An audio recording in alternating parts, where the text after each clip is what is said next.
गया बच्चों के खाने में सांप मिला है और इससे कई बच्चे अस्पताल में एडमिट हो गए। लापरवाही तो देखिए, बिहार के अररिया के एक स्कूल में बने मिड डे मील में मरा हुआ सांप मिला है। वो भी जब बच्चे को खाना दिया गया, खाना खाते समय बच्चे ने अपने प्लेट पर सांप देखा। जब तक मरे हुए सांप के बारे में जानकारी मिलती तब तक 150 से भी ज्यादा बच्चों ने खाना खा लिया था और खाने में सांप की सूचना मिलते ही लाठी डंडे जिसको जो मिला वही लेकर गार्जियन स्कूल पहुंच गए। स्कूल में खूब हंगामा हुआ, बाद में पुलिस को बुलाना पड़ा, कई बच्चों को अस्पताल में भर्ती कराया गया। खबर है कि 70 से ज्यादा बच्चे बीमार हो गए, 70 से ज्यादा बच्चे को अस्पताल में एडमिट कराना पड़ा।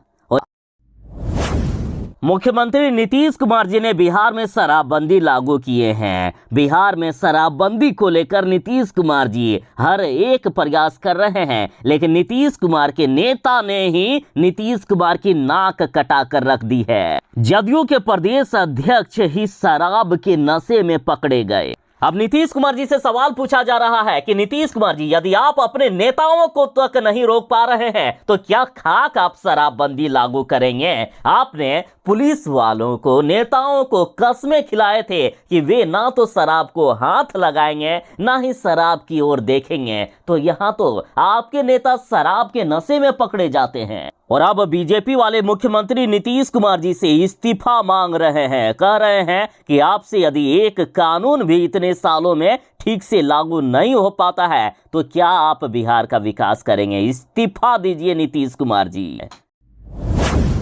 बिहार वालों के लिए बड़ी खबर है। बिहार में मानसून आ रहा है और हर साल की तरह बिहार में इस बार भी भारी बारिश होने का अनुमान है। बिहार फिर से डूबने वाला है, लेकिन बिहार सरकार ने, खास करके तेजस्वी यादव ने बड़ा ऐलान कर दिया है कि इस बार बिहार को बाढ़ से बचा लिया जाएगा। बिहार को बाढ़ से बचाने के लिए जनता की 1000 करोड़ से भी अधिक राशि खर्च कर रही है ये बिहार सरकार। बिहार सरकार ने वादा किया है कि हर साल की तरह जनता के पैसे को खर्च करके उसकी बर्बादी नहीं की जाएगी, बल्कि इस बार सही मायने में बाढ़ को रोका जाएगा। बिहार में सरकार ने 1 जून से लेकर 31 अक्टूबर तक बाढ़ अवधि माना है और इसको ध्यान में रखकर बाढ़ से सुरक्षा और कटाव निरोधक कार्य के लिए सरकार इस साल बड़ी राशि खर्च कर रही है। सरकार ने कहा कि अधिकांश योजनाओं को हम 15 जून तक पूरा कर लेंगे। हालांकि आज तक ऐसा कभी नहीं हुआ है कि तय समय पर बिहार सरकार ने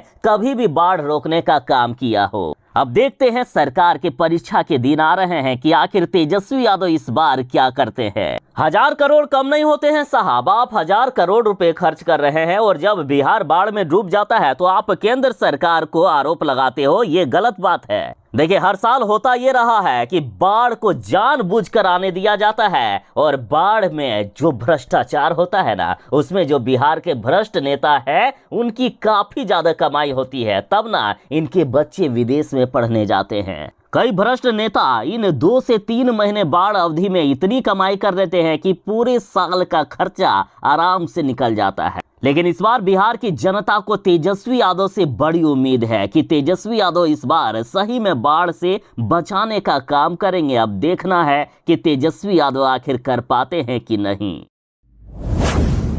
बिहार के साथ देश के किसानों के लिए बड़ी खुशखबरी है। देखिए, पीएम किसान सम्मान निधि योजना को लेकर बड़ी खबर आ रही है। देखिए, जी न्यूज के द्वारा बड़ी खबर आई कि अगले महीने आएगी पीएम किसान सम्मान निधि की 14वीं किस्त की राशि। तो आखिर किस तारीख को ये पैसे आएंगे, इसके तारीख का भी ऐलान हो गया है। पीएम मोदी 14वीं किस्त की राशि जारी करेंगे और किसानों के खाते में फिर से 2-2 हजार रुपए आने वाले हैं। अगले महीने आखिर किस तारीख को पैसा मिलेगा? तो देखिए, जी न्यूज के द्वारा कहा जा रहा है कि 23 जून को पीएम मोदी जी किसानों के खाते में पैसे भेज दिए जाएंगे। 23 जून को किसानों के खाते में 2-2 हजार रुपए की किस्त आ सकती है।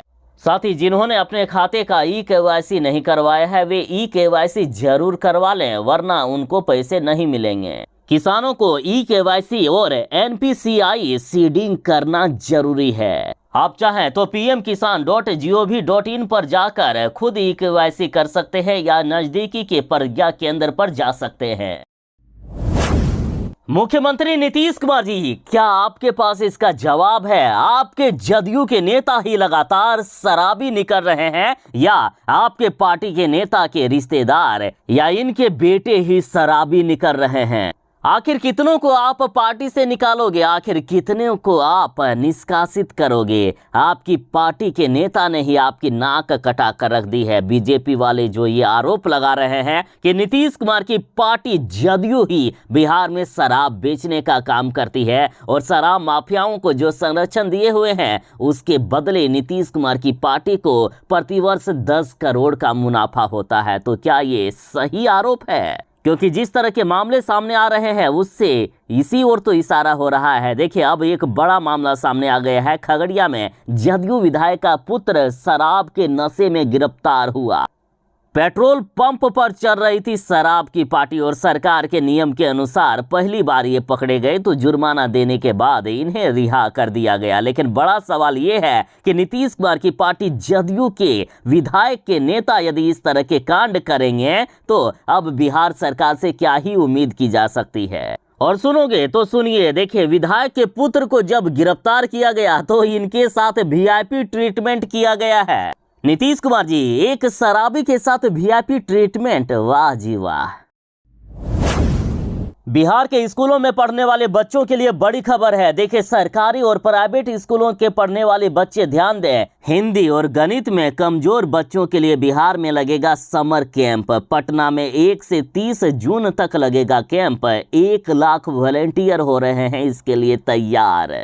देखिए, बिहार शिक्षा विभाग प्राइवेट स्कूलों की तरह पटना में समर कैंप लगाने जा रही है। कक्षा 6 और 7 के छात्र छात्राओं के लिए यह व्यवस्था की जा रही है। बिहार सरकार ने कहा कि समर कैंप के लिए हमारे 1 लाख वॉलंटियर का प्रशिक्षण चल रहा है और ये प्रशिक्षण 25 से 30 तारीख तक चलेगा। बच्चों को समर कैंप में क्या और कैसे पढ़ाना है इसके लिए उन्हें सामग्री भी दी जाएगी। ये वॉलंटियर पूरे बिहार के सरकारी स्कूलों के कक्षा 6 और 7 के बच्चों का असेसमेंट करेंगे और जो बच्चे गणित व हिंदी भाषा में कमजोर पाए जाएंगे उनकी सूची बनाया जाएगा। और वैसे 15 बच्चों को एक वॉलंटियर प्रतिदिन 1 घंटे 1 जून से लेकर 30 जून के बीच विभिन्न गतिविधियों जैसे कहानी, खेलकूद के जरिए भाषा और गणित का ज्ञान देंगे। हालांकि ये आयोजन सरकारी स्कूलों के बच्चों के लिए है, लेकिन प्राइवेट स्कूलों के यदि कमजोर बच्चे इसमें भाग लेना चाहते हैं तो वे भी भाग ले सकते हैं।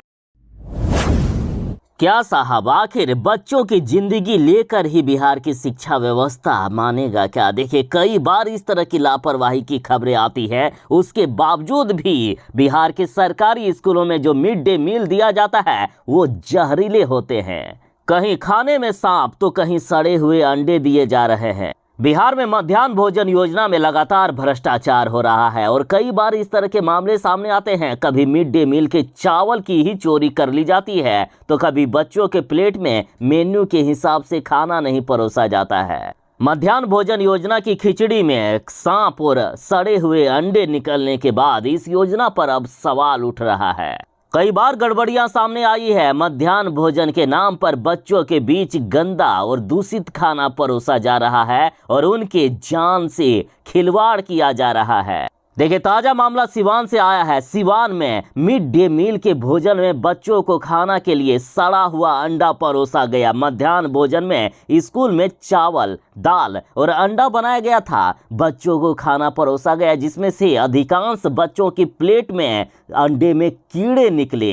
अंडे में कीड़ा मिलने की बात जंगल में आग की तरह पूरे गांव में फैल गई और बड़ी संख्या में ग्रामीण स्कूल पहुंच गए और स्कूल प्रबंधन पर लापरवाही का आरोप लगाया। मोदी सरकार के 9 साल पूरे हो गए हैं और 9 साल पूरे होने की उपलब्धि में एक तरफ जहां मोदी सरकार उपलब्धियों को गिना रहे हैं तो इधर लालू प्रसाद यादव ने भंडाफोड़ किया।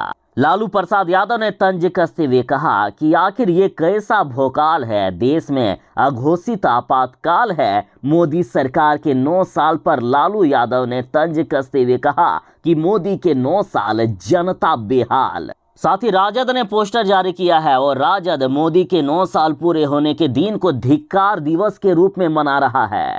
लालू यादव ने कहा है कि मोदी जी के शासनकाल के हुए 9 साल देश की जनता का महंगाई बेरोजगारी से हुआ बुरा हाल। लालू यादव ने पूछा कि क्या है तेरा इरादा, 1 साल में 2 करोड़ नौकरी देने का वादा, क्या युवाओं से पकोड़ा बिचवाने का है इरादा? क्या हुआ तेरा वादा, काला धन आखिर कब आएगा, प्रत्येक व्यक्ति के खाते में 15 लाख रुपए कब आएगा, महंगाई कब कम होगी? लालू यादव ने कहा कि आपने कहा मैं देश नहीं बिकने दूंगा, लेकिन आपने बीएसएनएल बेच दिया, रेल भेल सेल बिक गया, लाल किला बिक गया, एयरपोर्ट बिक गया, हवाई जहाज बिक गया, ओएनजीसी एवं एलआईसी बिक गया।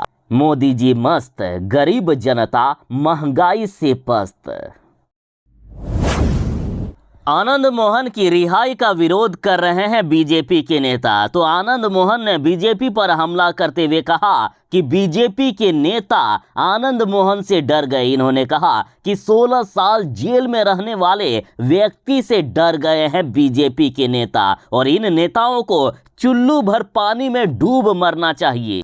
आनंद मोहन ने उन सभी बीजेपी के नेताओं को कहा है जो आनंद मोहन की रिहाई का विरोध कर रहे हैं, उनको आनंद मोहन कह रहे हैं कि अरे वो डरपोक नेताओं, आपको चुल्लू भर पानी में डूब मरना चाहिए। जो नेता 16 साल से जेल में बंद हैं, उनसे आप लोग डर रहे हो। आनंद मोहन ने कहा है कि एक पार्टी दुनिया की सबसे बड़ी पार्टी का दावा करती है, ये कहती है कि हमारे सैकड़ों सांसद और हजारों विधायक हैं, लेकिन हम कहते हैं कि ये सब हमारे ठेंगे पर हैं। बता दें कि जब से आनंद मोहन जेल से छूटे हैं, तब से कई बीजेपी के नेता आनंद मोहन के जेल से रिहा होने का विरोध कर रहे हैं।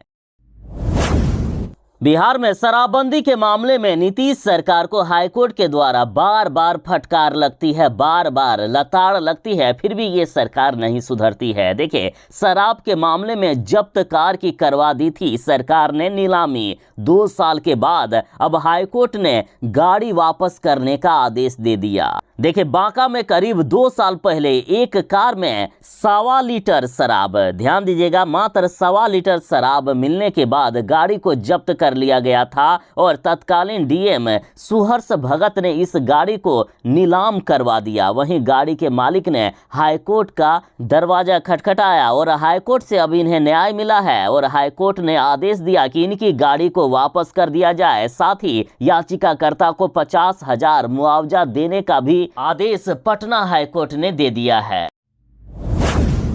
बिहार के मुख्यमंत्री नीतीश कुमार जी, बिहार में आपने तो शराबबंदी लागू कर दिए हैं, लेकिन पूर्ण नशाबंदी लागू नहीं हुआ है। दूसरे नशे की ओर बिहार के युवा, बिहार के बच्चे लगातार बढ़ रहे हैं, दूसरे नशे का शिकार हो रहे हैं। देखिए, बिहार में 1.5 गुना बढ़ गया है तंबाकू व सिगरेट का कारोबार। 10 वर्ष की उम्र से गिरफ्त में आ रहे हैं बच्चे। जिन बच्चों को अभी पढ़ना लिखना चाहिए, वे तंबाकू और सिगरेट का शिकार हो रहे हैं। देखिए, स्वास्थ्य और परिवार कल्याण मंत्रालय द्वारा किए गए वैश्विक युवा तंबाकू सर्वेक्षण के अनुसार 10 वर्ष की उम्र से ही बच्चों में सिगरेट और पान मसाला की लत लगनी शुरू हो जाती है। बिहार में गुटखा तंबाकू के बिक्री में पिछले 2 वर्षों में 1.5 गुनी से भी ज्यादा वृद्धि हुई है। हर रोज लोग लाखों रुपए के पान मसाला, गुटखा, खैनी और सिगरेट का सेवन कर रहे हैं। तंबाकू, गुटखा, सिगरेट के विरुद्ध सही तरीके से जागरूकता कार्यक्रम नहीं चलाए जाने के कारण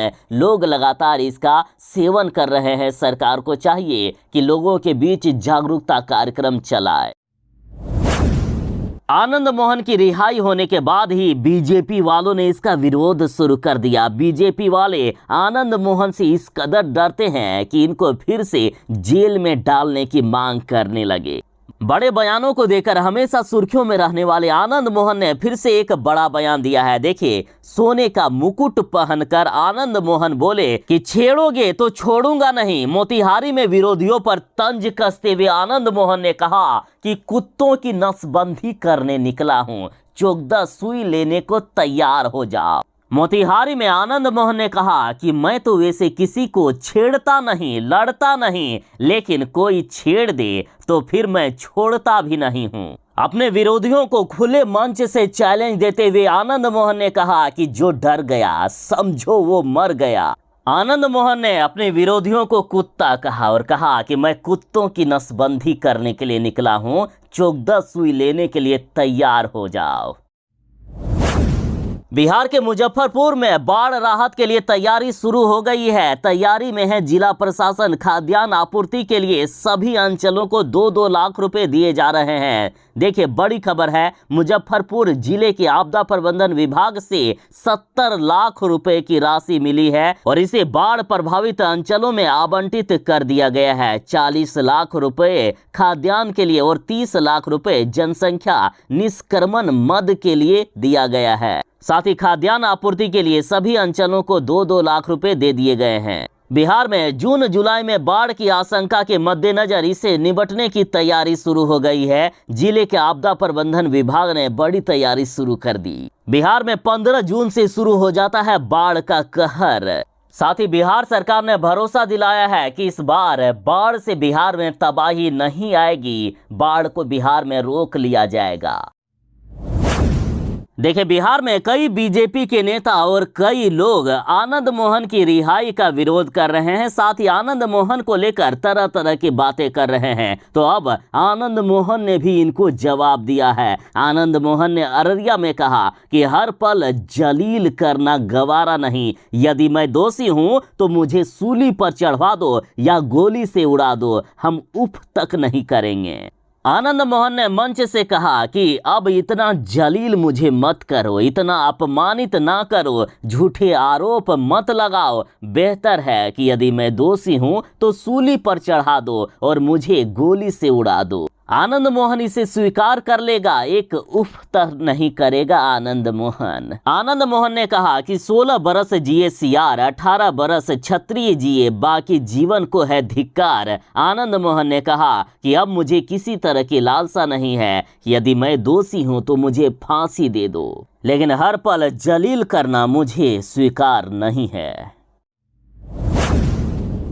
तेजस्वी यादव ने बिहार की जनता से वादा किया था कि जैसे ही हम सत्ता में आएंगे, पहली कलम से पहली कैबिनेट में 10 लाख सरकारी नौकरी देने का हस्ताक्षर कर देंगे। लेकिन अब तेजस्वी यादव कह रहे हैं कि 2025 के अंत तक हम 10 लाख सरकारी नौकरी दे देंगे। तो इस पर प्रशांत किशोर ने तेजस्वी यादव पर हमला करते हुए कहा कि तेजस्वी यादव के बाबूजी का राजतंत्र नहीं है कि एक साइन में वे नौकरी दे देते। प्रशांत किशोर बोले कि तेजस्वी यादव को किसी भी विषय का कोई भी ज्ञान नहीं है। प्रशांत किशोर बोले कि तेजस्वी यादव का ये दावा दिखाता है कि वे कितने बड़े अज्ञानी हैं। किसी कैबिनेट के पास ये अधिकार है ही नहीं कि एक साइन पर किसी को नौकरी मिल जाए। इसलिए मैं कहता हूं कि बिहार तेजस्वी यादव के बाबूजी का राजतंत्र नहीं है जो एक साइन करके वे नौकरी दे देते।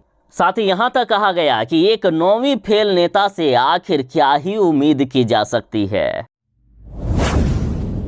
आज नए संसद भवन का उद्घाटन हो रहा है। देश के माननीय प्रधानमंत्री नरेंद्र मोदी जी नए संसद भवन का उद्घाटन कर रहे हैं, लेकिन तेजस्वी यादव ने इसका विरोध किया है। बिहार सरकार के साथ देश के 19 राजनीतिक पार्टियों ने इस कार्यक्रम का बहिष्कार कर दिया। सभी यही मांग कर रहे हैं कि नए संसद भवन का उद्घाटन राष्ट्रपति के द्वारा होना चाहिए, ना कि प्रधानमंत्री के द्वारा। प्रधानमंत्री के द्वारा यदि उद्घाटन किया जाएगा तो ये राष्ट्रपति का अपमान है। तो इसका जवाब में अब केंद्रीय मंत्री गिरिराज सिंह ने कहा कि कोई चले कोई भौंके, हमें फर्क नहीं पड़ता है। गिरिराज सिंह ने विपक्ष पर बड़ा हमला करते हुए कहा कि नए संसद भवन का उद्घाटन प्रधानमंत्री नहीं तो क्या चाइना, पाकिस्तान के पीएम आकर करेंगे।